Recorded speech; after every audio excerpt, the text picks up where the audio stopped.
Good morning everyone. Ang gagawin natin is SIP 125. Yan.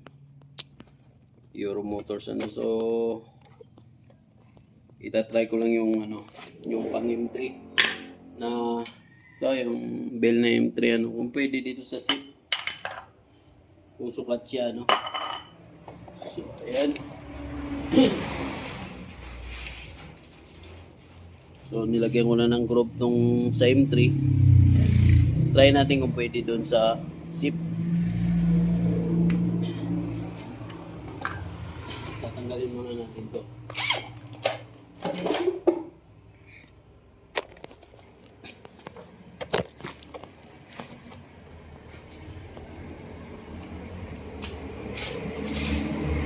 Yan, tanggalin natin.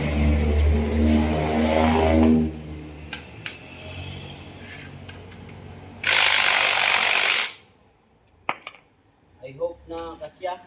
Pag di kasya, wala tayong magawa. So, try natin. Palitan na yung speed. Kung anong kaparehas nito. Hahanap na ako. Hanap ako ng center spring na kaparehas. So, yan. May nakita ako dito pang Aerox. 1000 RPM. Tapos 1.5. When ang tatakto, Sun Racing. Testing natin kung swak siya. Parehas na mahaba oh. Try lang natin.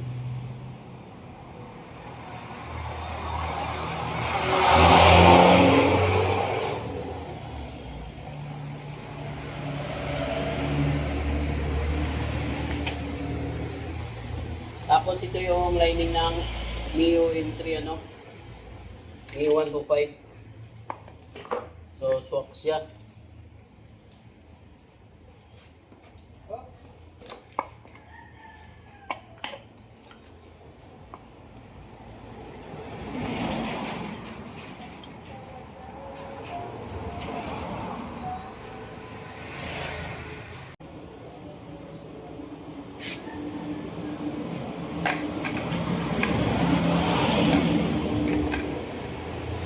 Okay.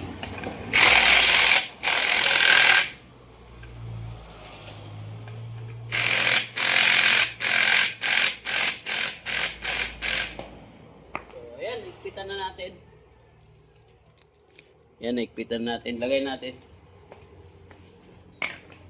So, ito yung stock niya. Ito yung stock niya. Nasunog na yan, dark na siya. Tapos, lagyan ko na ng ganyan. Hindi pa rin siya pantay yung kain niya dito. So, ito yung nilagyan ko na ng yan, DIY na para kumapit na siya pero ayaw talaga. So, try natin yun. Yung pang Mio M3. Mio 125.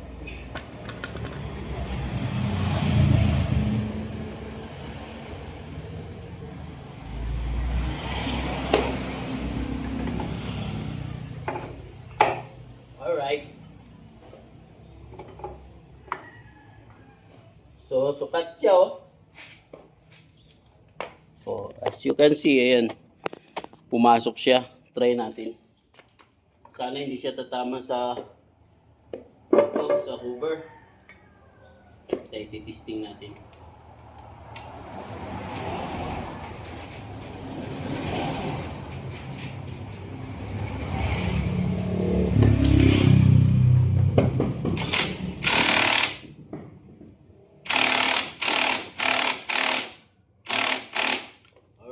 Good.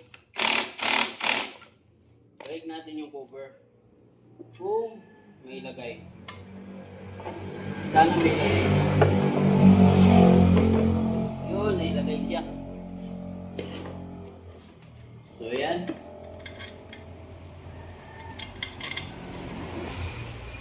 Mga scooter, kung sukat siya dito, so, try nyo mag-DIY kung meron kayong mga natago na mga bell at saka lining sa ibang motor. So ito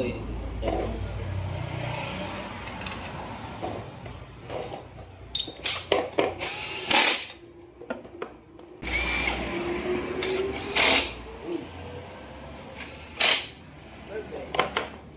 Hindi na kasi kung dito to. Bolt niya. Lagyan na natin.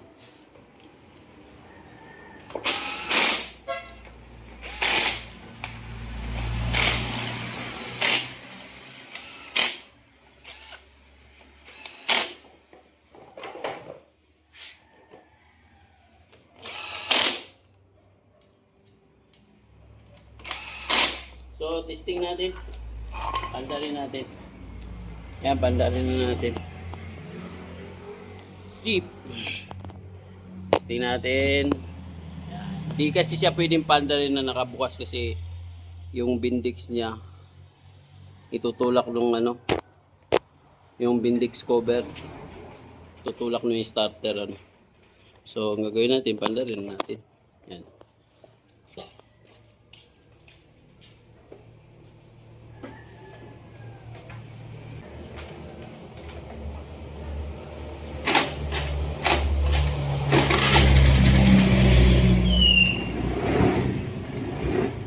So, okay, pwede siya. Patakbuhin na natin. Patakbuhin natin. SIP 125. So, yan, titisting natin kung may pagbabago dahil hindi na makakyat yun eh. Hirap na siya.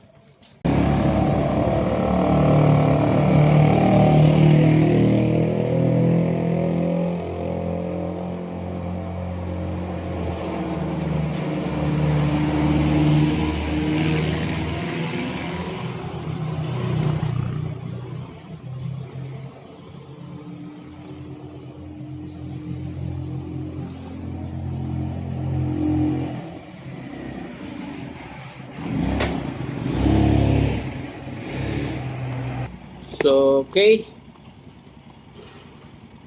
Ayun na, na-testing na natin. Pwede siya, kaso lang, may modification na gagawin. Patayin mo muna. Para mailagay yung belt. Dahil mahaba to, ito, kaysa dun sa M3. So, ang ginawa ko, maganda kung magpagawa kayo ng bushing sa machine shop.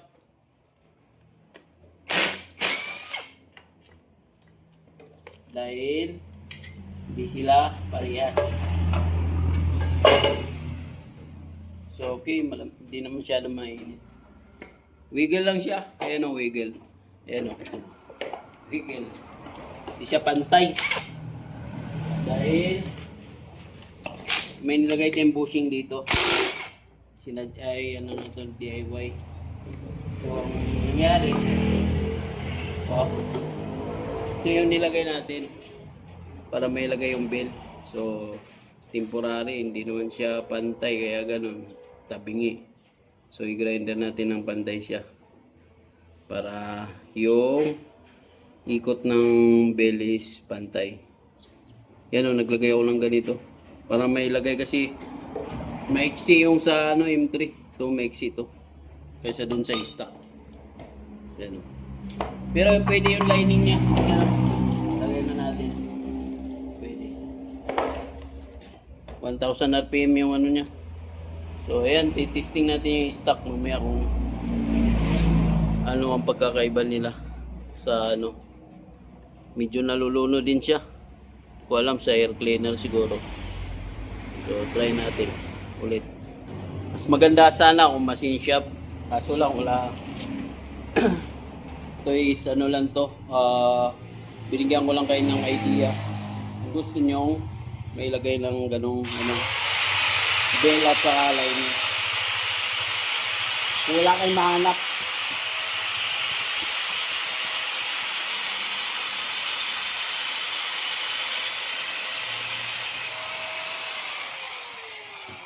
so ayan, pantay lang natin. Alright. So ayan, dahil tinabas ko na to,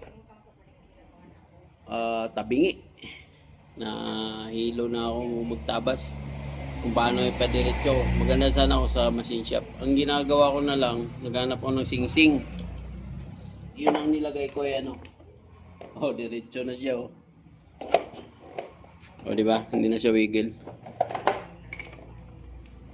Pakita ko sa inyo para May idea kayo? Oh, di ba? Naghanap ako ng sing-sing. Oh, di ba? Kanya-kanya ng diskarte lang yan. Tingnan ko saan kasi to. Dito sa yung liliit, ayan. Oh. Sakto lang siya. Yun. Perfect. Oh, sing-sing. Ayan, nilagay natin yung sing-sing. Ayan. Pinasok ko na siya. Ito kasi tabingi. Tititesting ko. Pag mag-DIY kayo, kailangan sa machine shop sana para matabas yung mga. Hindi maganda yung papakita natin sa inyo. Maganda yung para magkaroon kayo ng iba. Sobrang lakas ng wiggle. Lumulundag-lundag siya. Lakas ng wiggle kaya ang ano ko, ito kasi pantay. Tanggalin nyo, ganyan lang. Kailangan hindi ito mawala kasi pag nawala ito, wala na, hindi nyo na mailagay yung ano. Pag nagpalinis kayo, or kayo na ang maglinis para hindi siya mawala. Mamaya, may mga ibang ano, maglilinis hindi nila alam kung saan yun. Nako, hindi kayo makauwi. Maglalak to. Maglalak yung gulong. Di ikot yung belt.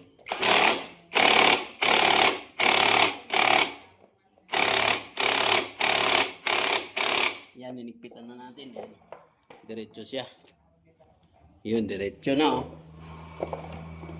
Alright. Build na lang ano yan. Ng M3. Kasi kung wiggle siya, yung kain ng lining hindi siya pantay. Kumbaga pares lang yan sa loob ng makina, halimbawa sa mga dikambyo, no? May clutch. Pag tabingi yung plate, may cause of dragging or slide. Kaya ganun. Kaya yung ginagawa ng ibang ano nila, ni-resurface dito sa loob, tapos nilagyan ng groove, binapapantay nila yan para hindi magda-dragging. So, yan. Ilagay na natin. Diba? Yung mga bago, diba? Ginagawa pa ng machinist.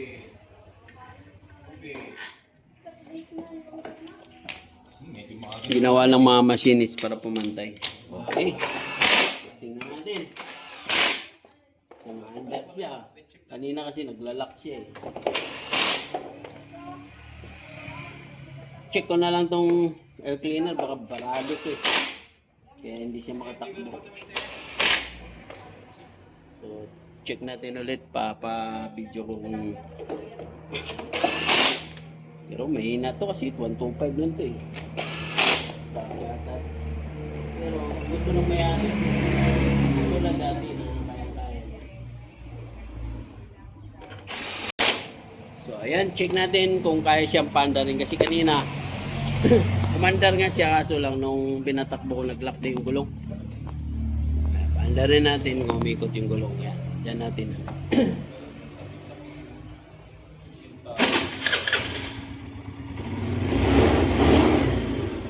Diba? Okay na siya. Yun lang para magkaroon kayo ng idea. M3 yung ano niya na. Yung lining at saka yung bed. Kasi kaya nga pinalitan ko kasi nasunog na to. Naging negro. Yung stock. Sa banking na siya, tabingi. Tabingi na dito. Yung kain niya oh. May makintab, may hindi. Kaya ayan. So ayan, testing natin ulit.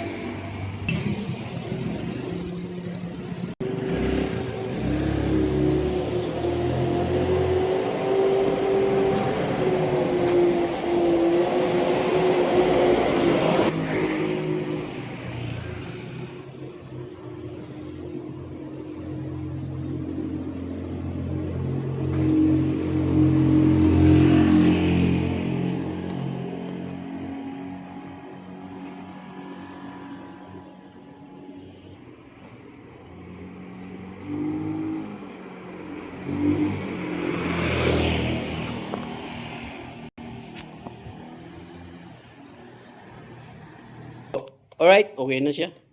Nailagay na natin, na-testing natin kung anong pwede gawin sa panggilid. Dahil mahirap hanapan ng kamats. Pero yung iba alam na nila yung sukat ng panggilid ng sip o anong kamats. Kung pang click or pang beat, alam na nila yan. So yun lang, binigyan ko lang kayo ng idea sa pang M3 kung paano ilalagay. So nailagay naman natin. Lagyan nga lang natin ng bushing, yung gamit natin yung sing-sing. So okay, hanggang dito na lang, bye bye.